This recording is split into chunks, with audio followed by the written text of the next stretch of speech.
පසුගිය දින කිහිපය තුළ පැවති වර්ෂාපතනය සහ කාලගුණ විද්‍යා දෙපාර්තමේන්තුවේ කාලගුණ අනාවැකිය සැලකිල්ලටගෙන ජාතික ගොඩනැගිලි පරිසර සංවිධානය ඊයේ දිනේදී නිකුත් කළ ලැබූ නාය මන්ත්‍රණගේ නිවේදනය තහවුරුට අද උදෑසන දීර්ඝ කරන ලැබුවා. ඒ අනුව මහනෝ දිස්ත්‍රික්කයේ උඩුදුම්බර ප්‍රාදේශීය ලේකම් කොට්ටාසයටත් නුවර එළිය දිස්ත්‍රික්කයේ වලපනේ මතුරට නිල්දණ්ඩාහින්න සහ හංගුරංකතෙන් ප්‍රාදේශීය ලේකම් කොට්ටාස වලටත් අධීර 3 යටතේ ඉවත් වීමේ රතු නිවේදන නිකුත් කරන ලබන අතර ඊට අමතරව බදුල්ල දිස්ත්‍රික්කයේ හල්දුමුල ප්‍රාදේශීය ලේකම් කොට්ටාසයටත් කල්තො දිස්ත්‍රික්කයේ ඉංගිරිය බුලත් සිංහල සහ වලල්ලා විටෙන් යන ප්‍රාදේශීය ලේකම් කොට්ටාස වලටත් මහනුවර දිස්ත්‍රික්කයේ යටිනුවර ගඟ වටකෝරළය සහ පහත හේවහැට යන ප්‍රාදේශීය ලේකම් කොට්ටාස වලටත් කෑගල් දිස්ත්‍රික්කයේ මාවනැල්ල ප්‍රාදේශීය ලේකම් කොට්ටාසයටත් මාතර දිස්ත්‍රික්කයේ කොටපඩ සහ පිටබැද්දර යන ප්‍රාදේශීය ලේකම් කොට්ටාස වලටත් නුවර එළිය දිස්ත්‍රික්කයේ නුවර එළිය ප්‍රාදේශීය ලේකම් කොට්ටාසයටත් රත්නපුර දිස්ත්‍රික්කයේ කහවත්ත කලවාන නිවිතිගල අයගම ඉඹුල්පේ බලංගොඩ කල්තොට කොළොන්න රත්නපුර සහ ඇලපාතයන් ප්‍රාදේශීය ලේකම් කොට්ටාස වලට අධීර 2 යටතේ අවධානය සිටින නිවේදන නිකුත් කර ලබනවා. මීට අමතරව බදුල්ල දිස්ත්‍රික්කයේ හපුතලේ බණ්ඩාරවෙල පස්සර ඇල්ල සහ හාලියාල යන ප්‍රාදේශීය ලේකම් කොට්ටාස වලට කොළඹ දිස්ත්‍රික්කයේ පාදුක්ක ප්‍රාදේශීය ලේකම් කොට්ටාසයටත් ගාල දිස්ත්‍රික්කයේ නාගොඩ ප්‍රාදේශීය ලේකම් කොට්ටාසයටත් හම්බන්තොට දිස්ත්‍රික්කයේ කටුවන ප්‍රාදේශීය ලේකම් කොට්ටාසයටත් කල්තො දිස්ත්‍රික්කයේ මතුගම සහ හොරණෑන ප්‍රාදේශීය ලේකම් කොට්ටාස වලටත් මහනෝ දිස්ත්‍රික්කයේ උඩුනුවර ගංග ඉහළ කෝරළේ තුම්පනේ උඩපළාත පාත දුම්බර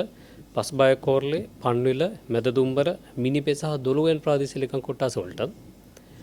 කෑගල් දිස්ත්‍රික්කයේ කෑගල්ල රුවන්වැල්ල ගලිගමුව රඹුක්කන යටිඅන්තොට වරකපොළ අරණායක සහ දැරණිකලෙන් ප්‍රාදේශීය ලේකම් කොට්ටාස වලටත් කුරුණෑගල දිස්ත්‍රික්කයේ රිදීගම මාවතගම සහ මල්ලපිටියන් ප්‍රාදේශීය ලේකම් කොට්ටාස වලටත් මාතර දිස්ත්‍රික්කයේ අඹගහ කෝරළේ නාවුල උකුවෙල යටවත්ත සහ රත්තොටයන් ප්‍රාදේශීය ලේකම් කොට්ටාස වලටත්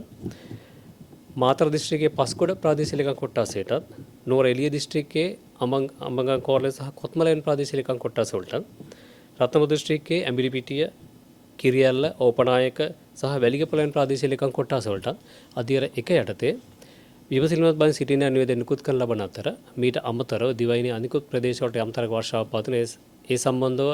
අන්තර්දායක ප්‍රදේශවල ජීවත් වෙන ජනතාව සැලකිලිමත් යුතුයි. ඊට අමතරව ජාතික ගොඩනැගිලි පරිසර සංවිධානය මූලික විදිහටම අන්තර්දායක ඇඟීම් නිකුත් කරන්නේ පවතින වර්ෂාපතනය ඒ වෙලාවේ පවතින වර්ෂාපතනය නිරීක්ෂණය කරලා ඊට අමතරව කාලගුණ විද්‍යා දෙපාර්තමේන්තුවේ කාලගුණ අනාවැකිය සම්බන්ධ සැලකිලිමත් වෙන වගේම ඒ වෙලාවේ පවතින වර්ෂාපතනය සම්බන්ධ සැලකිලිමත් වෙන තමයි නාය මන්ත්‍රණය නිවේදන නිකුත් කරන්නේ. ඒ නිසා ජනතාව ඊට අමතරව මේ වර්ෂාපතන ස්වයංක්‍රීය වර්ෂාපතන මාන පිහිටා තිබෙන්නේ එක් ස්ථානයක. ඊට අමතරව තව ස්ථානයකට කිලෝමීටර් 2-3ක් හෝ 5ක් දුර වෙන්න පුළුවන්. ඒ නිසා ඒ අතරතුර වර්ෂාපතනය වෙනස් වීමට හැකියාව තියෙනවා. ඒ නිසා එම ස්ථානවල ජීවත් වන ජනතාව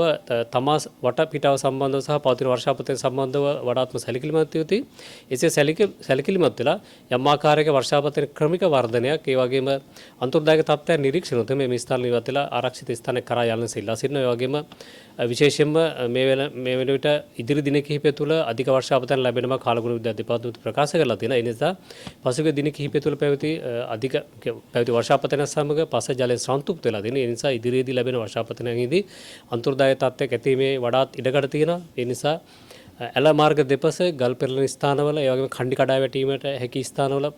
ජීවත් වෙන ජනතාව ඒ සම්බන්ධව සැලකිලිමත් වෙලා එම අවශ්‍යෝත් එම ස්ථාන ඉවත් වෙලා ආරක්ෂිත ස්ථානයක යා යුතුයි. ඒ වගේ යම් ආකාරයක